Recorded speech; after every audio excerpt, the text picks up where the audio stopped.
Okay. So there's a test that people use for differentiating between hip flexors and finding if they're stiff. Mm-hmm. I'm going to show you that, but it lies to you a lot.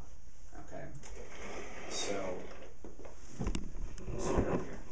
here. I want like half thigh on the edge of the table. Perfect. Now lay back, grab your knees to your chest. Let your head relax back. Let this leg fall down.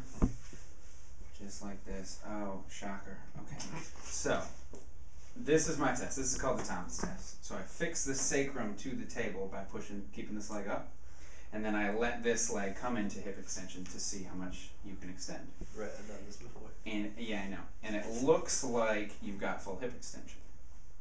I would also differentiate. If maybe you were stopped up here, I would straighten your leg out, and if it comes down more, then that shortens rectus femoris, so it takes rectus femoris out of it, and that's what would tell me that psoas is stiff. Okay? Other side. Plop, same thing. Oh, right there. Still okay. Alright, sit up. So, if I look at that test for you, it looks like you got full hip extension. Problem is that test doesn't take into account the position that your pelvis is in. Mm-hmm. Okay, so when your pelvis is up and over like this, because you're really extended, you really like your back because you lift heavy things. Okay, With you my play back. sports with your back. He really does. So that puts the acetabulum, the hip socket, in a different position. And it blocks the hip from being able to adduct. And if it can't adduct, it can't stay adducted while it extends. So what happens for you is you actually come out the front of your hip to get that extension. Because normally, if I have ligamentous integrity of the anterior hip ligaments, those coupled with the bony block from the acetabular position will stop that hip extension. But what happens when they go, you come out the front to get fake hip extension. That's why I was saying it looks like you have full hip extension. Yeah. And to see what position you're in. So is that why it like pinches when I'm squatting? It's because it's unstable. Mm-hmm. If I don't have the front stability, it's just less stable. The back can get tightened, especially if you layer it with use and use and use on top of all that dysfunction you got. Yeah. I'm kidding. I'm kidding, but not really. Lay on your right side for me. So, to see what position you're in, scoot back to me. There you go, bend your knees up here. I just want to see, my first question, can you adduct? Okay, I got it. Okay. Okay, relax. There we go. Okay. So I bring it back, and we extend it. And then we drop it down. And so it looks like, turn to the mirror so you can see that.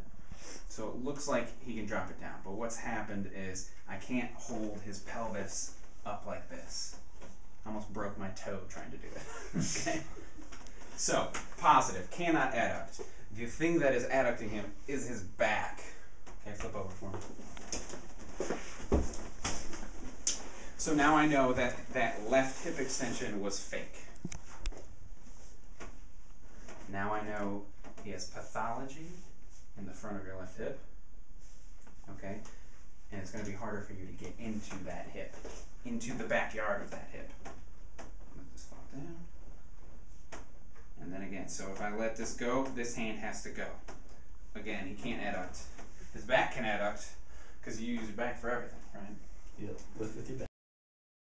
Explain everything to me. Alright, so when I recap on some of my videos, I catch here, I stand up, but I'm not hitting full lockout. Okay. So you're not concerned that you're not hitting that full lockout during your second pull? Correct. You're not concerned about It's usually on the way up, so if I'm like overhead squatting, and I come up like this, and I get ready, if I'm doing a couplet or a triple, it's like then I'll just drop straight to the next rep, instead of, waiting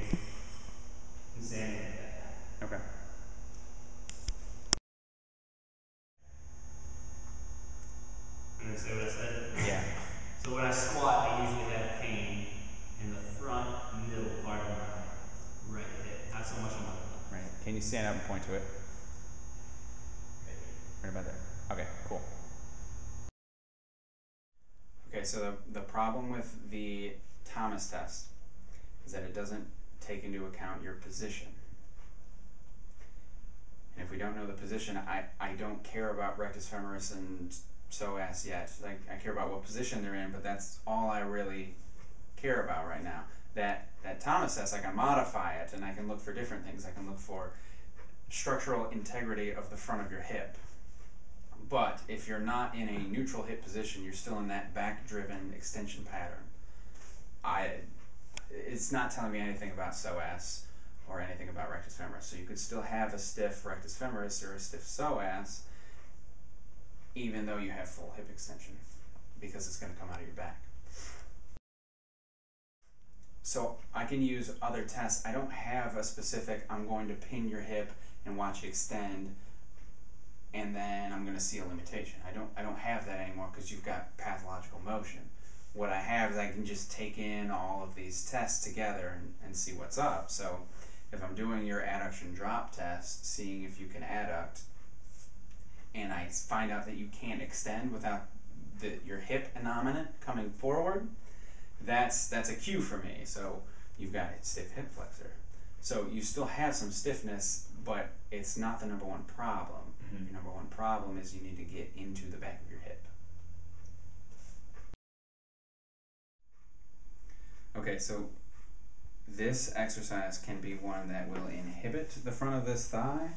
It'll inhibit not only psoas, but rectus femoris. You okay with me touching you?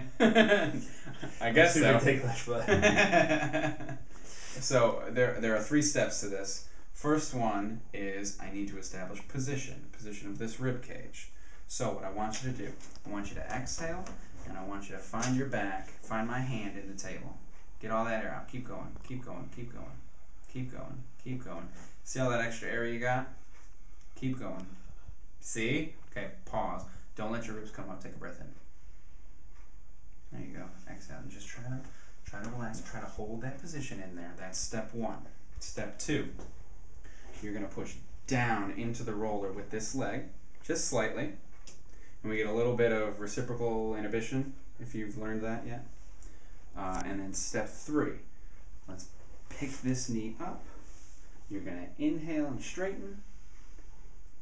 Exhale and bend. Exhale, get all that air out. Yeah, just let it go. Okay. So, just keep rotating through all 3 steps. Find your back, push into the roller, exhale, bend. Inhale, straighten, exhale, bend. Find your back, push into the roller, keep going for me. I want to make your neck look a little bit better, so pick your head up. World's softest pillow, congratulations.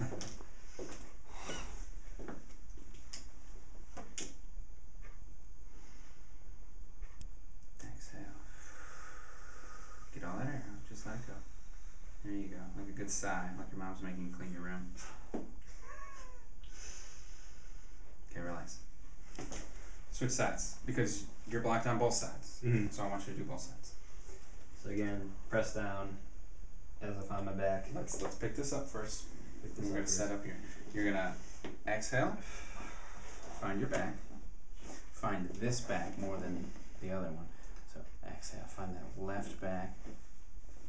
You can blow your ear. That's okay. There you go.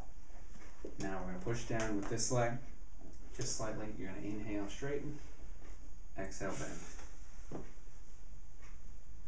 Keep going. There you go. Exhale.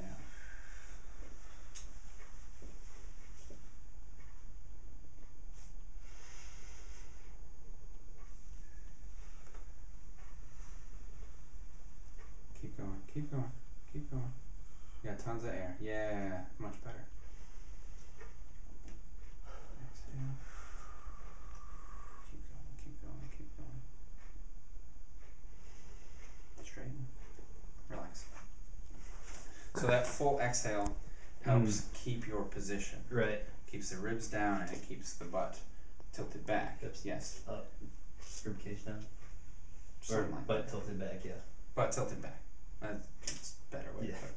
So then the diaphragm and the pelvic diaphragm can oppose each other, and then you take a good breath. And when you take a good breath, your body can relax, because breathing is your most important input. Right. Okay.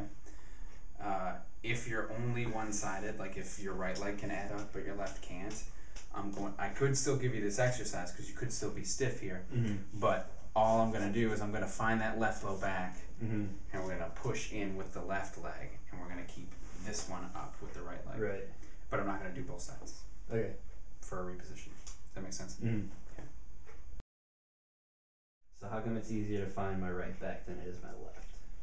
Okay, so it's easier to find your right back than your left because we're built naturally asymmetrical.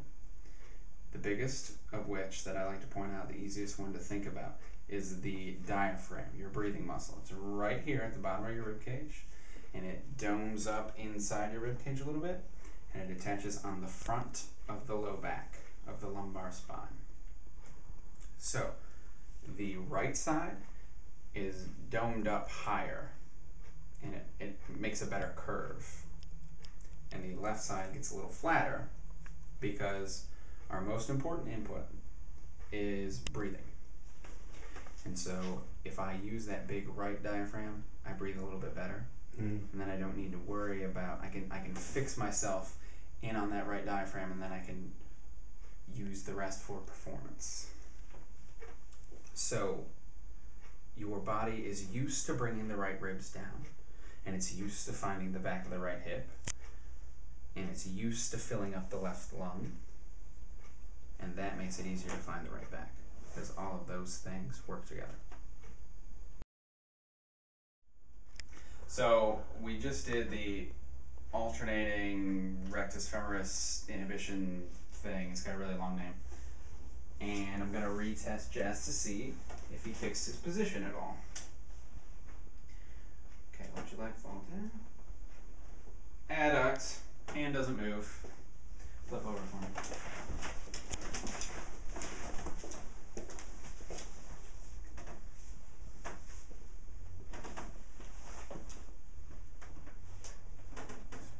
Let this fall down.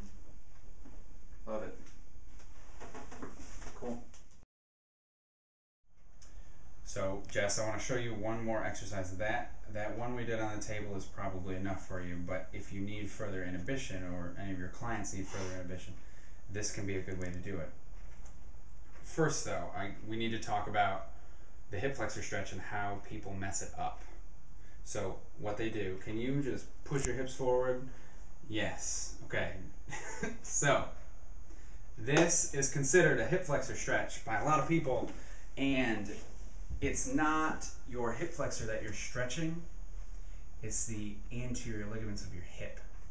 So you're actually creating pathology at the front of the hip to buy fake hip extension. And some of that motion comes from the back, and you're just developing instability. Okay, so the way we need to do this is, first of all, don't ever do that. But second of all, what we need to do is we need to position the rib cage and the pelvis so that they're opposing each other and so that they're stable, and then we can pull on that hip flexor. So first step, give me a big exhale. Bring your ribs down. Yes, roll your hips back. Good job. Do you feel a stretch in the front of that hip? Yep. Okay, hold there. You're gonna grab the stick, you're gonna push it into the ground, you're gonna try to rip it apart, and that's gonna help turn your abs on a little bit more. And you still feel that stretch? Yep. He's a little hunched over, but all he's getting is a little bit of rectus abdominis more than he needs to. But right now I'm okay with that because maybe he's got really stiff hip flexor. Cool? All right, so do your overhead and tell me if it's easier to get your hips through at the top. Easy. Wait, Doesn't feel like I'm straining to push forward. It just naturally. That's because you're in a better position. So it's a better position that allows your muscles to work easier. Okay, that's why I care about position so much. Because I'm restoring length tension relationships so that I don't have this over-reliance on the hip flexors and the back. I can start to use those big glutes and hamstrings and abs too. Okay.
Hold on one second.